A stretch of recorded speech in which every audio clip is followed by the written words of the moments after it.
বিশেষভাবে সক্ষম সে, দুটি হাতের কোনোটি সেই অর্থে কাজ করে না। তা সত্ত্বেও স্রেফ অদম্য মনের জোরে পা দিয়ে লিখেই মাধ্যমিক উচ্চ মাধ্যমিক পাশ করেছে এবং কলেজে ভর্তির জন্য আবেদন জানিয়েছে সে।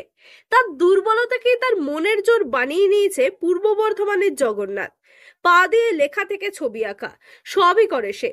আরো পড়াশোনা করে শিক্ষক হয়ে পরিবারের পাশে দাঁড়াতে চায়। আজ অনেকেরই অনুপ্রেরণা জগন্নাথ।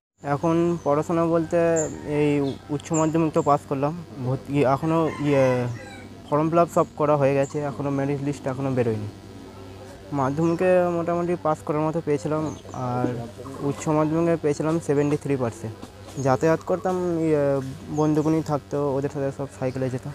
এমনি বেঞ্চ একটা করা ছিল আর কি, বসে লেখা যেত। তুমি কি পা দিয়ে লেখো? আমি পা দিয়ে লিখি। বাড়িতে ঠাকুমা, পিসি, আমি, দাদা ভাই, কাকা, কাকিমা সবাই আছে। আঁকতেও তো ভালোবাসো? হ্যাঁ, আঁকতাম। আঁকাও কি পায়ে করেই? পায়ে করি আঁকা। পূর্ব বর্ধমানের সিমলা আদিবাসী পাড়ার বাসিন্দা জগন্নাথ মান্ডি প্রতিবন্ধকতাকে জয় করার পাশাপাশি প্রতিকূল পরিবেশের মাঝেই বড় হয়ে উঠেছে সে।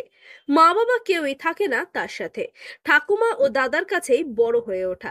এছাড়াও তার এই জীবন যুদ্ধে পাশে থেকেছেন পরিবারের বাকি সদস্যরা। তাই তার অদম্য মনের জোরে আজ মাধ্যমিক উচ্চ মাধ্যমিকের পর এবার কলেজে ভর্তির জন্য আবেদন করেছে সে। জগন্নাথ জানায়, শুধু পরিবারের সদস্যরাই নয়, বিদ্যালয়ের শিক্ষক শিক্ষিকারাও তার এই লড়াইয়ে অনেক সহযোগিতা করেছেন। নদীপুর ভূপেন্দ্র স্মৃতি বিদ্যা মন্দিরের ছাত্র ছিল জগন্নাথ। সে যাতে পা দিয়ে লিখতে পারে তাই বিদ্যালয়ে তার বসার জন্য বিশেষভাবে তৈরি বেঞ্চের ব্যবস্থা করা হয়েছিল। কিন্তু তার পা দিয়ে লেখা শুরু ছোটবেলা থেকেই। জগন্নাথ যখন লেখাপড়া শুরু করে তাকে পা দিয়ে লিখতে শেখান তারই এক শিক্ষিকা। তিনি জগন্নাথকে পায়ে পেন ধরিয়ে লেখা শিখিয়েছেন। তাই পড়াশোনা করে শিক্ষক হয়ে পরিবারের পাশে দাঁড়াতে চায় জগন্নাথ। পাশাপাশি তার মতো যারা আছেন তাদের সকলের উদ্দেশ্যে সে বার্তা দিতে চায় যে মনের জোর আর ইচ্ছা শক্তি থাকলে যে কোনো পরিস্থিতিকেই জয় করা সম্ভব। তাই মনের জোর না হারিয়ে জীবন যুদ্ধে এগিয়ে যেতে হবে। তার মতো বিশেষভাবে সক্ষম অনেকের কাছেই আজ অনুপ্রেরণা জগন্নাথ মান্ডি। আগামী দিনে শিক্ষক হওয়ার ইচ্ছে। শিক্ষক হয়ে আমি পরিবারের পাশে দাঁড়াবো। মনের জোরে এগিয়ে এসেছি, আর আমার মতো যারা আছে তারা এইটাই চাইবে যে তোমরা হার মানো না, তোমরাও চেষ্টা করো। আমি যেটা পেরেছি আমার চেয়েও আরও ভালো পারবে। তো খেলাধুলা করা হয়, ফুটবল।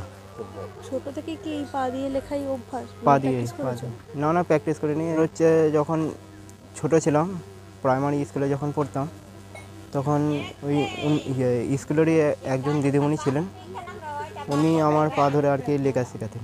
জগন্নাথ মান্ডির ঠাকুমা বলেন, জগন্নাথ প্রথম যখন জন্মগ্রহণ করেছিল তখন তাকে দেখে একজন বলেছিলেন ঘরে ভগবান এসছে, আর সেই থেকেই ওর দাদু ওর নাম রাখে জগন্নাথ। জগন্নাথের জীবন যুদ্ধের এই সাফল্যে খুশি তিনিও। তিনি চান জগন্নাথ যাতে এভাবেই আরো এগিয়ে যেতে পারে। হলো তখনই ওর দাদু বলছে তাহলে একে জগন্নাথ নাম দেবো। ওই হাত ওইরম বলে সবাই বললো এটা তোমাদের বাড়িতে ঠাকুর এসেছে। একটা সাধু বুড়ো ছিল সাতারপাড়ায়, বলতে তাহলে বাবা কি নাম দিবি? ওর দাদুকে বলতে তাহলে বাবা জামাই তাহলে জগন্নাথ নাম দে। ভালোই লাগছে আমার লাতি। ও তো মাঠে ঘাটে কিছু করতে পারবে না, যতদিন পড়বে পড়ুক। জগন্নাথের এই জয় শুধুমাত্র তার ব্যক্তিগত অর্জন নয়, বরং সমাজের সেই সমস্ত মানুষের প্রতি এক বার্তা যারা শারীরিক প্রতিবন্ধকতাকে জীবনের এগিয়ে চলার পথে অন্তরায় বলে মনে করেন। জগন্নাথ মান্ডির দৃঢ়তা ও ইচ্ছাশক্তি সত্যিই প্রশংসাযোগ্য।